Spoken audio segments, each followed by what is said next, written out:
হযরত ওমর রাদিয়াল্লাহু তাআলা আনহু ইসলাম গ্রহণ করেছিলেন এমন একটি সময়ে যখন মক্কার কুরাইশদের অত্যাচারে সাহাবীরা একেবারেই অতিষ্ঠ। ততদিনে ইসলাম গ্রহণকারীর সংখ্যা এতই কম ছিল আর কুরাইশরা এতটাই মারমুখী ছিল যে কেউ ইসলাম গ্রহণ করার পর তা প্রকাশ করার সাহসই পেতেন না, বরং গোপনে তারা নিজেদের আত্মীয় স্বজন বন্ধু বান্ধবদের মাঝে ইসলামের দাওয়াত পৌঁছে দিতেন। কিন্তু ওমর রাদিয়াল্লাহু তাআলা আনহু ছিলেন একেবারেই ব্যতিক্রম। তিনি ইসলাম গ্রহণের পর এমন কিছু দুঃসাহসী কাজ করেন যা তার আগে আর কোনো সাহাবী করার সাহস পাননি। ইসলাম গ্রহণের পর হযরত ওমর রাদিয়াল্লাহু তাআলা আনহুর এরকম কিছু দুঃসাহসী পদক্ষেপের কথা তুলে ধরব আজকের পর্বে। ভিডিওর শেষ পর্যন্ত থাকুন আমাদের সাথে। ধারণা করা হয় হযরত ওমর রাদিয়াল্লাহু তাআলা আনহু ছিলেন ইসলাম গ্রহণকারী 40তম ব্যক্তি। তবে কারো কারো মতে ওমর রাদিয়াল্লাহু তাআলা আনহুর আগে ইসলাম গ্রহণকারীর সংখ্যা আরও কিছুটা বেশি ছিল। তবে এটা নিশ্চিত করেই বলা যায় সংখ্যাটি তখনও 100 ছাড়িয়ে যায়নি, অর্থাৎ তখন পর্যন্ত ইসলাম গ্রহণ করেছেন খুবই অল্প সংখ্যক মানুষ, আর তাদের অধিকাংশই ছিলেন দরিদ্র ও প্রভাবহীন পরিবারের সদস্য, এমনকি কেউ কেউ ছিলেন দাসী। ফলে ইসলামের বিরোধিতাকারী কুরাইশরা নির্ভয়ে তাদের উপর চড়াও হতো আর নির্যাতন করত। তাদের এই নির্যাতনে অতিষ্ঠ হয়ে সাহাবীদের একটি দল মক্কা ছেড়ে আবিসিনিয়ায় হিজরত করতে বাধ্য হয়েছিলেন। এমনই নাজুক পরিস্থিতিতে ইসলাম গ্রহণ করেন নবীজির প্রিয় চাচা হামজা রাদিয়াল্লাহু তাআলা আনহু। তিনি ছিলেন কাবা ঘরের তত্ত্বাবধায়ক প্রয়াত আব্দুল মুত্তালিবের পুত্র, যে কারণে হামজা রাদিয়াল্লাহু তাআলা আনহু ছিলেন কুরাইশদের মধ্যে অত্যন্ত সম্মানিত ও প্রভাবশালী। তার এই ইসলাম গ্রহণের ফলে রাসূল সাল্লাল্লাহু আলাইহি সাল্লাম ও তার সাহাবীদের মনোবল কিছুটা বেড়ে যায়। কিন্তু তাদের এই মনোবল পূর্ণতা পায় যখন হামজা রাদিয়াল্লাহু তাআলা আনহুর কয়েকদিন পরেই ওমর রাদিয়াল্লাহু তাআলা আনহু ইসলামের ছায়াতলে আসেন। ওমর ছিলেন এমন একজন মানুষ যাকে মক্কার কুরাইশরা অত্যন্ত সমীহ করে চলত। তিনি ছিলেন তৎকালীন আরবের গুটিকয় শিক্ষিত ব্যক্তির একজন।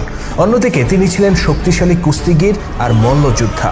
তাছাড়া বিচক্ষণ ব্যক্তি, উত্তম পরামর্শদাতা, নেতৃত্বের গুণ সম্পন্ন একজন মানুষ এবং সুবক্তা হিসেবেও তিনি ছিলেন সুনামের অধিকারী। তবে ওমর রাদিয়াল্লাহু তাআলা আনহুর সবচেয়ে বড় গুণ ছিল তিনি ছিলেন অত্যন্ত সাহসী। নিজের মত প্রকাশের ক্ষেত্রে তিনি কাউকে পরোয়া করতেন না। ইসলাম গ্রহণের আগে কিংবা পরে সবসময়ই ওমর রাদিয়াল্লাহু তাআলা আনহুকে এই বেপরোয়া ভূমিকা পালন করতে দেখা যায়। ইসলাম গ্রহণের পর তিনি প্রথম যে দুঃসাহসিক কাজটি করেন তা হলো ইসলাম গ্রহণের বিষয়টি প্রকাশ্যে ঘোষণা দেয়া। আবু জাহেল ছিল ওমর রাদিয়াল্লাহু তাআলা আনহুর মামা। সে ছিল কুরাইশ নেতাদের মধ্যে সবচেয়ে বেশি অত্যাচারী আর খতরনাক। সাহাবীদের অনেকেই আবু জাহেলের সামনে পড়লে ভয়ে আঁতকে উঠতেন, কেননা সে সবসময় হাতে চাবুক নিয়ে ঘুরত আর দুর্বল প্রভাবহীন কোনো সাহাবী সামনে পড়লেই তাকে মারধর শুরু করত। ইসলাম গ্রহণের কারণে সে অত্যাচার করতে করতে ইসলামের প্রথম শহীদ হযরত সুমাইয়া রাদিয়াল্লাহু তাআলা আনহা ও তার স্বামী ইয়াসির রাদিয়াল্লাহু তাআলা আনহুকে হত্যা করে ফেলেছিল। হযরত ওমর রাদিয়াল্লাহু তাআলা আনহু ইসলাম গ্রহণ করার পর সবার আগে সেই আবু জাহেলের ঘরে গিয়ে কড়া নাড়েন। আবু জাহেল দরজা খুলে ওমরকে অভিবাদন জানায়, কেননা সে ভাবে হয়তো গুরুত্বপূর্ণ কোনো বিষয় নিয়ে পরামর্শ করতে ওমর রাদিয়াল্লাহু তাআলা আনহু তার কাছে এসেছে।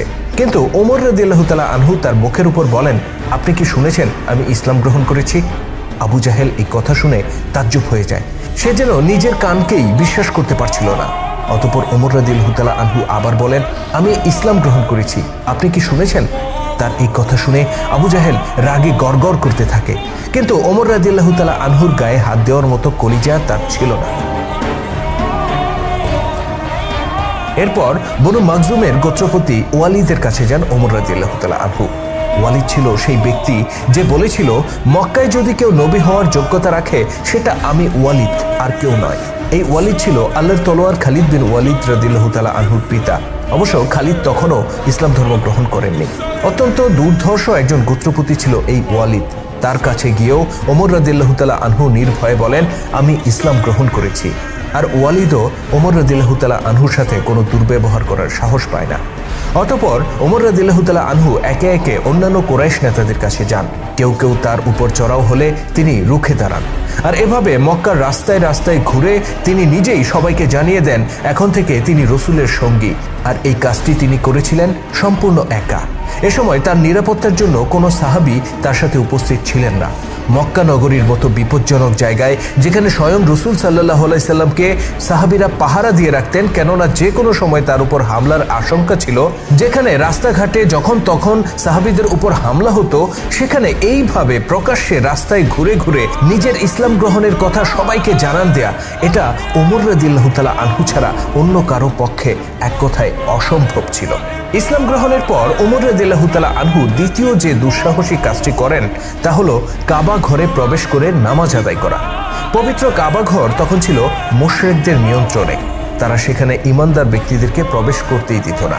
এমনকি আল্লাহর নবী হযরত মুহাম্মদ সাল্লাল্লাহু আলাইহি সাল্লামকেও তারা সেখানে প্রবেশ করতে দিত না। অথচ নবীজির দাদা ও চাচারা ছিলেন এই কাবা ঘর ও জমজম কূপের তত্ত্বাবধায়ক। ওমর রাদিয়াল্লাহু তাআলা আনহু ইসলাম গ্রহণ করার পরপরই রাসূল সাল্লাল্লাহু আলাইহি সাল্লামের কাছে গিয়ে প্রকাশ্যে কাবা ঘরে প্রবেশ করে নামাজ আদায়ের অনুমতি চাইলেন। তিনি বললেন, হে রাসূলুল্লাহ, আমরা আর কতদিন এভাবে লুকিয়ে থাকব? আপনি আমাদেরকে অনুমতি দিন, আমরা তাদের সবার সামনে দিয়ে কাবা